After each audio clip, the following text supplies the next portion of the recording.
Começando mais um ponto de encontro, hoje com o ministro da Previdência Social, Wony Queiroz. Ministro, obrigado por vir aqui a Recife, a CBN Recife, participar desse programa com a gente. Elielson, é um prazer revê-lo, prazer conversar com seus ouvintes, sua enorme audiência. Espero poder ser útil aqui ao povo que lhe escuta, lhe ouve e lhe assiste.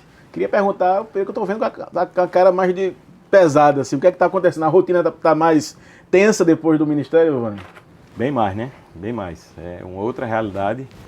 A gente conversou, você me visitou lá algumas vezes como secretário executivo, né? Você é conhecido como vice-ministro, né? Assim, isso. Mas uma coisa é ser vice-ministro, outra coisa é ser ministro, ainda mais nas condições que nós recebemos o Ministério, né? O convite do presidente Lula foi num momento de crise, né? Eu estava consciente de que era um momento muito desafiador.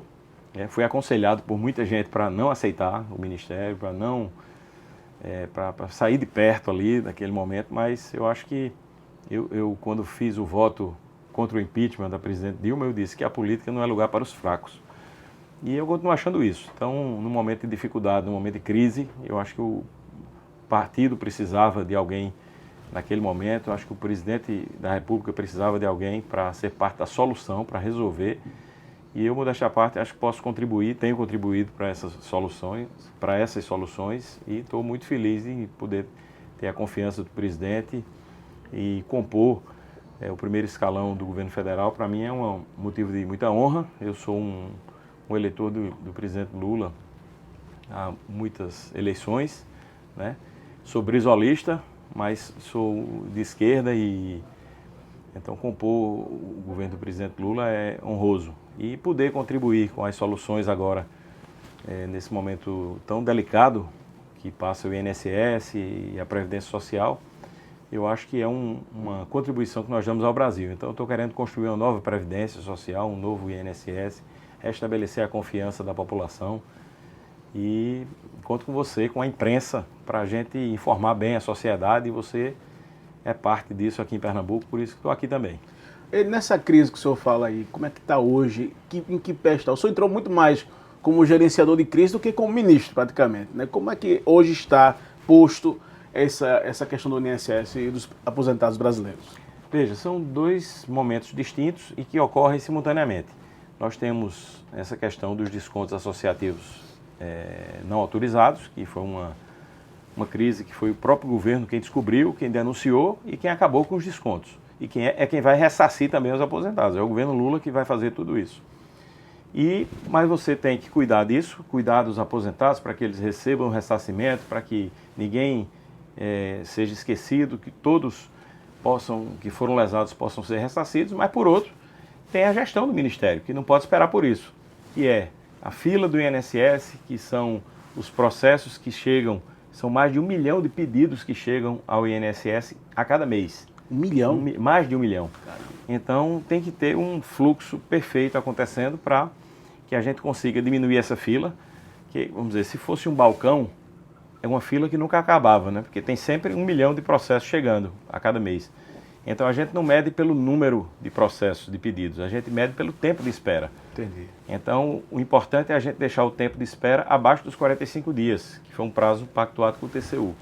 Então o nosso desafio vai ser reduzindo esse tempo de espera para que a pessoa que entra no INSS ele tenha um pedido respondido antes dos 45 dias. A gente já chegou a 39, agora a gente passou muito dos 45, é a volta agora, carga toda para a gente poder diminuir esse prazo e voltar a que o cidadão seja atendido rapidamente. Essa parceria com os Correios está dando certo, ministro? Muito certo. Foi uma excelente ideia do Ministério e a gente conseguiu já mais de 800 mil atendimentos presenciais.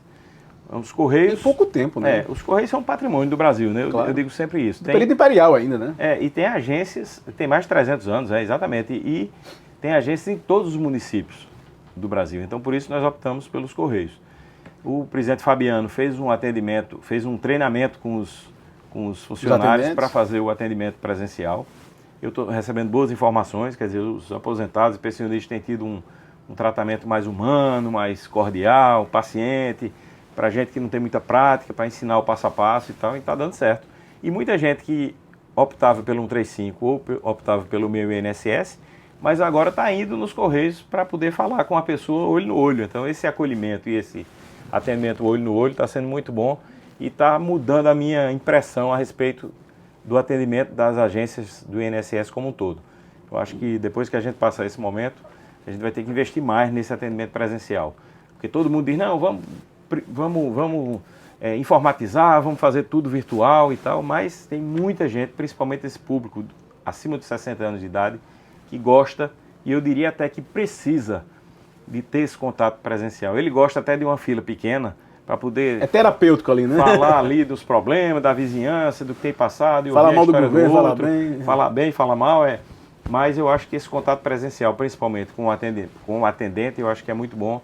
E eu acho que a gente vai ter que priorizar isso também nas agências do INSS. Depois de passar o ressarcimento, na questão do atendimento mesmo do INSS, para ser mais presencial. As agências e a estrutura do INSS hoje está muito inadequada.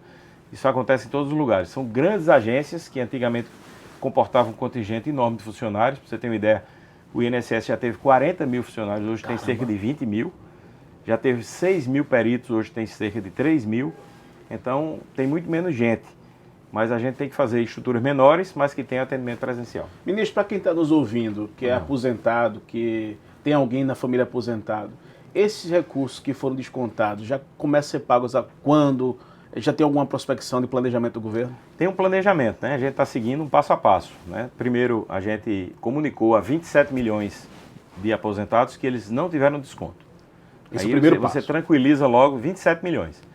A gente comunicou em seguida que 9 milhões tiveram algum desconto. Então, a pessoa que teve desconto recebeu lá um push, né? Que é aquela janelinha lá do meu INSS dizendo, você teve algum desconto, entre no aplicativo para você dizer se esse desconto... Só pedir licença aos senhores para dizer que o INSS não liga para ninguém, né? O INSS não telefona nem manda WhatsApp. Isso é importante, mas pode continuar. Então a pessoa entra no aplicativo e diz se aquele desconto foi autorizado ou não. Se ele diz que o desconto não foi autorizado, aquele dado vai para a associação e a associação precisa provar que o desconto foi autorizado. Então ela vai ter que provar a partir daquele momento que ela autorizou o desconto, mandando a assinatura, a ficha de filiação e mandar tudo direitinho. Entendi. Na hora que ela manda, então é um outro passo. Se ela não tiver, ela já automaticamente tem que gerar uma GRU, uma Guia de Recolhimento da União, passando aquele dinheiro para o INSS ressarcir o aposentado. E o ressarcimento vai se dar na conta onde ele recebe o benefício. Então não vai ter uma conta diferente, porque já tem gente pedindo, ligando para fazer outro golpe, mandando abrir uma conta para receber o ressarcimento. É na mesma conta. É na conta onde recebe o benefício. Então, perfeito. Só para quem está perguntando aqui, a gente está ciente disso. Ministro, eu queria falar um pouco de política. Quando o senhor assumiu o ministério, foi meio um caos ao mesmo tempo. Lá na Câmara, a bancada do PDT desembarcou do governo indo para a área de independente. Como foi o desenho disso? Como está a sua relação hoje com o PDT, com a bancada? O senhor foi líder dessa bancada, inclusive? Eu fui líder 2 anos e depois fui escolhido pela bancada para ser o líder da oposição representando o PDT. Isso. Então me dou muito bem com a bancada. Não foi um movimento contra a minha ida ao Ministério. Era uma rearrumação que eles estavam fazendo dentro da própria relação com o governo. Então a bancada tinha alguns problemas de pleitos não atendidos e tal, e eles acharam um momento ali de tensionar um pouco e se colocar mais independentes. Não há como o PDT ir para a oposição, porque o nosso voto, o voto da bancada, é um voto que tem identidade com as propostas, com as pautas progressistas, que são as pautas do governo Lula. Então não há como ir para a oposição. Não há como se alinhar ao PL no plenário. Não há. Então o partido resolveu tomar uma posição de independência, mas os deputados já ligaram para mim, tanto o líder quanto os demais deputados, dizendo, olha, não foi nada contra você, nós nos damos bem, mas é um momento que a gente está tentando abrir mais um espaço, conseguir as coisas que a gente procura no governo e tal. E eu passei essa mensagem para a presidenta Gleisi, que hoje é ministra, para que ela possa ter um tratamento mais especial com o partido e tal. E vou fazer essa ponte com muito gosto, com muita alegria, eu posso fazer essa ponte com o governo federal e contribuir para que cada vez mais o partido esteja confortável na base do presidente Lula, que eu acho que é o caminho natural. Mas sua posição como ministro é indicação do partido ou na conta pessoal do presidente? Não, minha indicação é indicação do partido, mas que contou com a autorização, com a simpatia e com, eu diria assim, a força do presidente Lula. Quando eles me ligaram, eles ligaram conjuntamente. né, ligou, o presidente Lula me telefonou, colocou no Viva Voz e disse: estou aqui com o ministro Lupe, ele está entregando o cargo e eu estou querendo, junto com ele aqui, lhe convidar para ser o ministro da Previdência Social. Então foi assim que se deu. E meia hora depois eu voltei ao Palácio novamente, que ele me chamou lá e teve uma conversa comigo pessoal, dizendo que eu tinha todo o apoio, tinha toda a força dele, tinha autonomia para comandar o Ministério, para fazer o que fosse necessário, para buscar os culpados, os responsáveis pelas fraudes, contava comigo para cuidar dos aposentados, para ressarcir os aposentados e garantir que nenhum deles ficasse no prejuízo. Então esse foi o recado inicial que eu recebi do próprio presidente. Por falar nisso, o senhor chegou em Araripina, se fala a memória, recentemente, ao lado do presidente Lula. Isso causou um burburinho aqui na política pernambucana. Como é que foi o voo? Como é que foi? Tem alguns bastidores que pode trazer aqui para a gente, ministro? É porque eu fui no avião de Brasília junto com o presidente, junto com os demais ministros. E na decolagem ele me chamou para ir para a parte reservada, né? Que é aquela parte que fica só o presidente. Estava eu, ele e o ministro Rui Costa. Então o trecho de ida eu fiz nessa parte reservada. Então quando desci em Juazeiro, eu desci na frente. Pela frente desceram apenas o presidente Lula, Rui Costa e eu. E na parte de trás desceram os demais ministros, os deputados federais, senadores e tal. Então algumas pessoas comentaram isso porque me viram descendo pela frente. Mas foi isso. No prestígio já, em pouco tempo. Foi o presidente fez essa deferência e eu até brinquei com ele, né? Eu disse: presidente, isso aqui é, como dizia Ariano Suassuna, é bom de passar, mas é ruim de contar, né? Porque eu não posso fotografar, então vamos dizer que é mentira, que eu não estava. Eu brinquei com ele, né? Você sabe que ele, assim, nos bastidores é uma pessoa bem-humorada e descontraída. Então, brinquei com ele, mas achei uma deferência, não somente comigo, mas com o Ministério da Previdência. Quer dizer, isso deu um peso ao momento que nós estamos vivendo. Porque, na verdade, esse trajeto que nós fizemos de 2h30 de viagem foi conversando sobre a Previdência, quais eram as providências. Que houve um despacho, na verdade, que eu tive com ele de 2 horas e pouco ali, cerca de 1 hora ele passou estudando, eu quero dar esse testemunho aqui, né? Pega a papelada, recebe qual era o trecho, quanto gastou na obra, foram aquelas bombas que ele estava duplicando lá naquela estação de bombeamento, que aumentou para 8 milhões de pessoas a água e tal, que em 4 estados, 230 cidades, até me lembro porque ele foi perguntando isso a Rui Costa e eu fui decorando os dados. Então, ele estudou cerca de 1 hora, e 1 hora e pouco, nós conversamos muito sobre a Previdência. Eu achei uma deferência comigo e com o Ministério. Falando agora ainda na pauta partidária, o senhor defende a federação do PDT com outro partido? Defendo. E com quem seria? Veja, eu defendo a federação em si, porque eu acho que é um instituto que, não havendo coligações, é um instituto que pode fortalecer os partidos para poderem ultrapassar a cláusula de barreira e elegerem mais deputados, né? Aqui, por exemplo, em Pernambuco, se não fosse a federação do PT com o PCdoB e o PV, Clodoaldo Magalhães não teria sido eleito, nem Renildo, pelo PV e pelo PCdoB. Então, é um caso clássico onde os partidos coligados obtiveram uma vantagem por conta da federação. E eu, no PDT, que tive votos suficientes para ser eleito, ou seja, houve deputados que tiveram menos votos do que eu e são deputados federais hoje, mas não fiz o quociente partidário, porque não tínhamos federação. Então, eu defendo a federação como tese. Eu acho que a gente deve procurar partidos que a gente possa fazer essa federação. E há partidos que têm identidade conosco. A Solidariedade é um partido que tem identidade tanto nacional quanto estadual, me dou muito bem com Marília. O PSB, eu acho que a gente tem essa identidade nacional e também tem a identidade estadual. E há outros que podem se juntar aí para fortalecer e fazer uma boa federação. Eu costumo dizer, nesses debates internos do partido, porque tem gente no PDT que prefere que a gente saia sozinho, eu costumo dizer o seguinte: olha, a federação não é um casamento, é uma sociedade de propósito específico, é um SPE. Para ganhar a eleição. Para eleger mais deputado. Então, depois você pode rever aquela federação, ela tem um objetivo claro. Na medida que os grandes partidos estão fazendo federação, os partidos médios como o nosso, praticamente devem ser obrigados a fazer também, para não ficar espremido diante de grandes conglomerados partidários que estão se formando agora. Você aqui com o ministro Waldo Queiroz, da Previdência Social. Ministro, hoje, qual é o seu desenho para 2026? Vai disputar mais uma vez o mandato federal ou prefere ficar no Ministério? Como é que está hoje sua cabeça? Para 2026? Sim. Rapaz, está assim: pagar os aposentados, não deixar nenhum aposentado no prejuízo, ter a feliz, dar uma entrevista para você e dizer aqui, Elielson, não tem mais nenhum aposentado que não tenha ficado sem receber. Então eu consegui dar essa resposta e dizer, ó, zeramos a fila do INSS. Vai ser realmente o grande desejo para 2026. Eu não posso ter ousadia de dizer que estou pensando em eleição agora, diante do desafio que eu tenho no Ministério. Eu estou participando do momento mais importante da minha vida política, né? Fui deputado muitos anos, você sabe, cheguei muito jovem, com 21 anos em Brasília. Muito jovem. Mas nada se compara a ser ministro de Estado. Então tenho uma grande responsabilidade, quero honrar com essa responsabilidade. O governador Arraes dizia que assim, todo mundo quer ser as coisas, mas pouca gente sabe para que quer ser as coisas. Então, a pessoa às vezes quer os cargos, mas não sabe o que fazer com o cargo. Então, esse cargo de ministro da Previdência, que chegou sem eu querer, digamos assim, pelas circunstâncias, todo mundo gostaria de ser ministro, mas as circunstâncias foram adversas, mas eu quero me desincumbir bem dessa missão para dizer ao presidente que no tempo que eu fui ministro foi superando as expectativas, foi superando as melhores expectativas. É o meu desejo que ele se sinta bem com a minha permanência no Ministério e que eu cumpra direitinho o que ele determinou.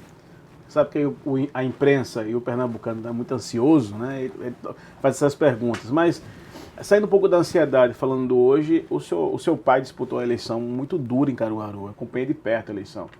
Qual é a sua visão, não agora como ministro, mas como Vone Queiroz, presidente do partido, para a Prefeitura de Caruaru? Como é que o senhor avalia o prefeito Rodrigo Pinheiro hoje? Olha, eu tenho estado pouco em Caruaru. Quem tem feito esse combate lá mais é o Zé Queiroz, que está cumprindo a função que o povo o colocou para cumprir. Tocar a oposição. Como opositor, né?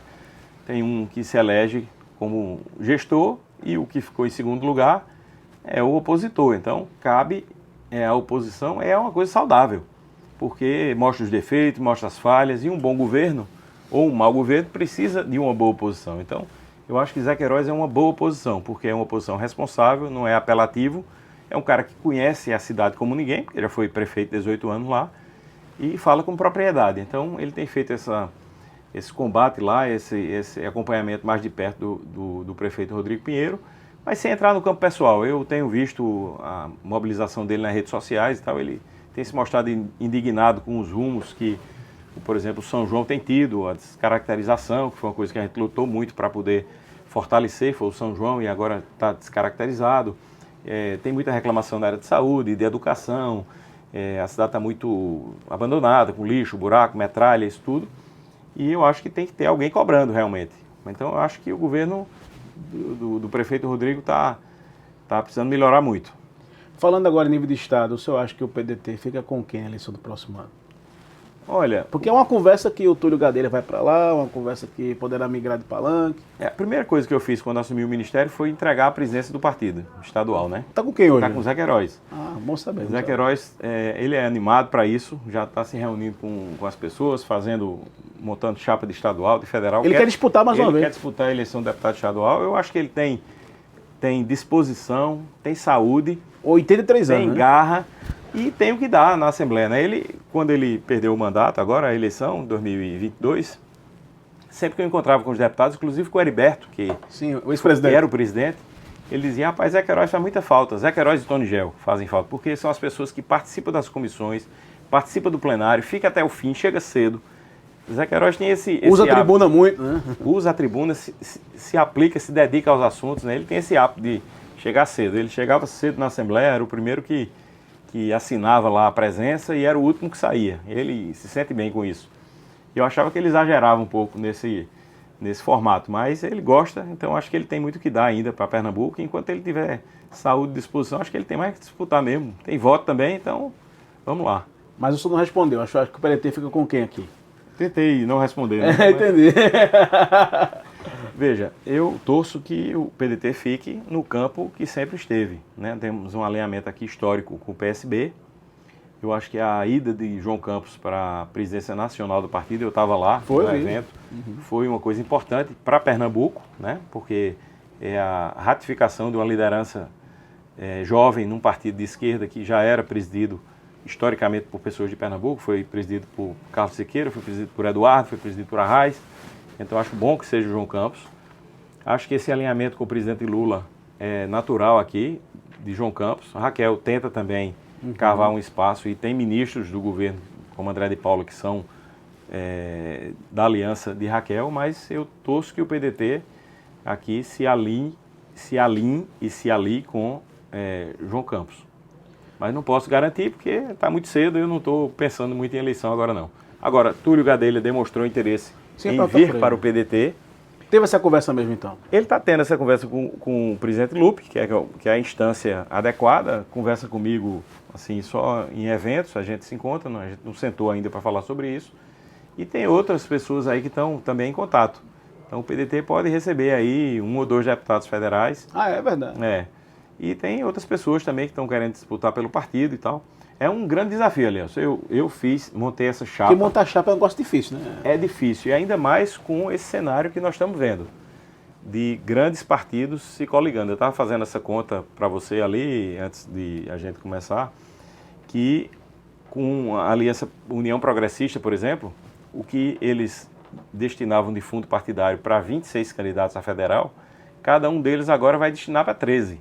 Quer dizer, eles vão ter mais dinheiro, proporcionalmente eles vão ter o dobro de dinheiro para colocar na chapa. Então vai ser uma chapa muito forte. Todo mundo vai querer disputar para montagem, né? Muito, muito desigual. Então vai ser um desafio. Eu acho que a gente deve ter uma federação aí com o PSB ou com outro partido para poder a gente entrar com uma condição melhor.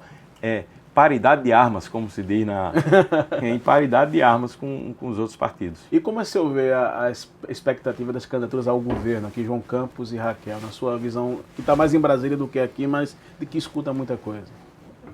Pernambuco já é um estado que antecipou essa disputa, né? Na eleição de polarizou, prefeito, antecipado muito. Na eleição de prefeito, o jogo já estava Caruaru foi prova disso, né? Exatamente. Então foi uma disputa municipal com características de disputa estadual. Nós levamos a pior porque nós tínhamos uma candidata a governador, a reeleição, que foi para dentro da cidade lá e isso interferiu no processo eleitoral da disputa municipal, né? Enquanto João Campos, que era o nosso lado, era disputando aqui a Prefeitura do Recife, não tinha tempo para estar lá, não foi nenhuma vez. Então, a gente terminou ficando com um cenário desigual lá, ainda mais que tinha a Prefeitura, tinha a máquina estadual, a máquina federal e tal.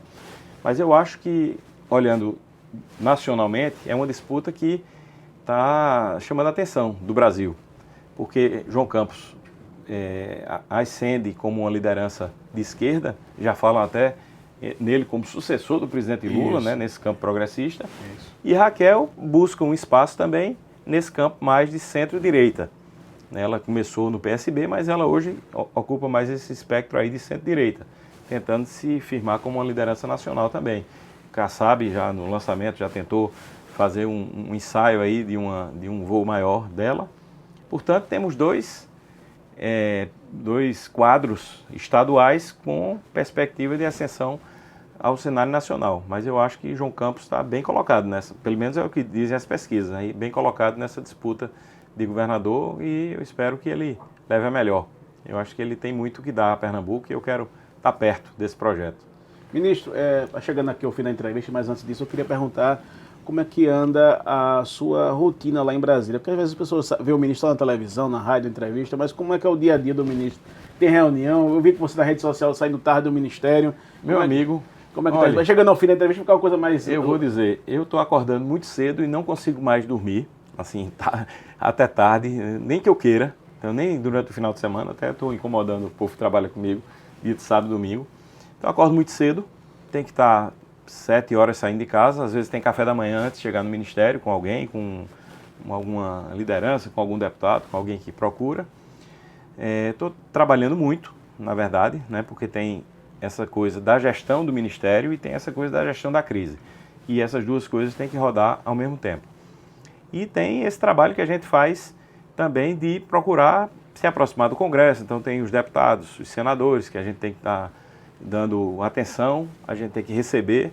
Tem o próprio governo, que eu quero me aproximar dos ministros, então estou fazendo, sempre que tem um espaço eu vou fazer uma visita a um ministro, me apresentar, conversar e ver onde é que tem interlocução. Por exemplo, eu fui dar um abraço em Margarete Menezes, que é minha amiga.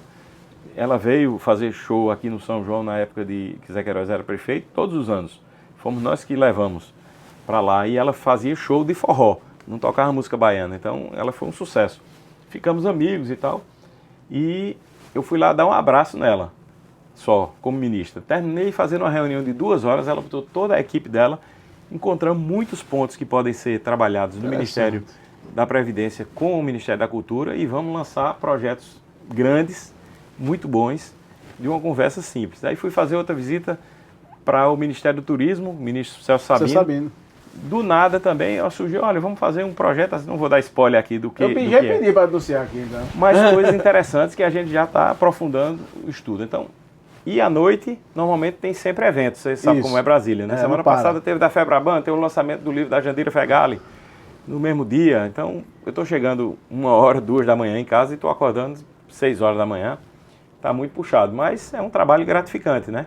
Muda o patamar, não adianta tentar negar isso, né? Então, o patamar de ministro de Estado é outro. E eu quero, assim, muita gente convida agora, Volney, mas convida pelo cargo. Claro. Então, é importante a presença do ministro no lançamento de um livro, é importante a presença do ministro num evento político. Então, eu tenho que ter a noção de que, às vezes, eu estou cansado, pessoa física, mas a pessoa jurídica, né, do ministro tem que estar à disposição, tem que, às vezes é um colega que foi deputado que quer a presença, às vezes é um colega ministro que quer a presença de outro ministro lá, fortalecendo aquele evento, garantindo o quórum lá, né? E aí a gente tem que arrumar um jeito de encontrar tempo. Está sendo muito gratificante e está sendo muito bom poder ter um espaço aqui com você para conversar com você que é um velho amigo. Claro. Aqui eu converso com você na pessoa jurídica, mas conversa também da pessoa Verdade. física. Vone, eu queria deixar esses últimos... Desculpa, Vone, que é o costume também da amizade. Mas, ministro, queria deixar esses últimos minutos para você ficar à vontade para falar para os pernambucanos. A gente está falando aqui de Recife, mas também retransmitido pela CBN Caruaru, sua cidade. E também retransmissoras até o sertão do estado. Então, você está falando para Pernambuco inteiro e fique bem à vontade. Bem à vontade, então vou começar elogiando aqui o entrevistador. Elias, você é um amigo, uma pessoa que eu quero muito bem e que é uma pessoa que tem um grande espaço em Brasília, não só aqui. Então, fico feliz de estar falando dos seus microfones aqui, dizer que para mim é uma grande honra ser entrevistado por você, estou à disposição do Ministério. É uma honra também ser um caruaruense ministro de Estado depois de 40 anos, né? O último ministro que Caruaru teve foi Fernando Lira, em 85, 86 ali, então 40 anos atrás. E estou me esforçando muito para ser esse ministro de Estado que orgulha Caruaru, que orgulha Pernambuco e que orgulha o Brasil. Então eu acho que tem uma missão a cumprir na Previdência Social, de fazer isso que o presidente me pediu e além deixar um legado e que a gente possa, desse trauma que aconteceu na Previdência e no INSS, a gente ter um saldo positivo de governança, de integridade, de transparência que a gente possa implantar para que as gerações futuras possam confiar no sistema previdenciário brasileiro, que é exemplo para muitos países do mundo, que é um gigante, né? Que a gente não falou desses dados, mas que injeta R$1 trilhão por ano na economia, né? 77 bilhões de reais são pagos mensalmente. Você tem uma ideia, 65% dos municípios brasileiros, a maior entrada de dinheiro é da Previdência Social. E, em segundo lugar, o FPM. E nos outros 35% é o FPM em primeiro e a Previdência Social em segundo. Quer dizer, toda essa economia brasileira é movimentada pela Previdência Social. Então, é muito importante, são 40 milhões de beneficiários e mais 50 e tantos milhões de pessoas que hoje contribuem e dá quase 100 milhões de pessoas. Então, se fosse um país, era o 4º maior país das Américas, né? É um gigante e a gente tem que cuidar bem desse patrimônio e fazer com que o povo confie no sistema previdenciário brasileiro. Esse é o meu grande desafio. Obrigado pela oportunidade, conte comigo sempre, precisando de informação, ligue para mim e tendo boas informações também me liga. Deixa comigo. Obrigado, ministro, é você que acompanha o Ponto de Encontro. Até a próxima semana.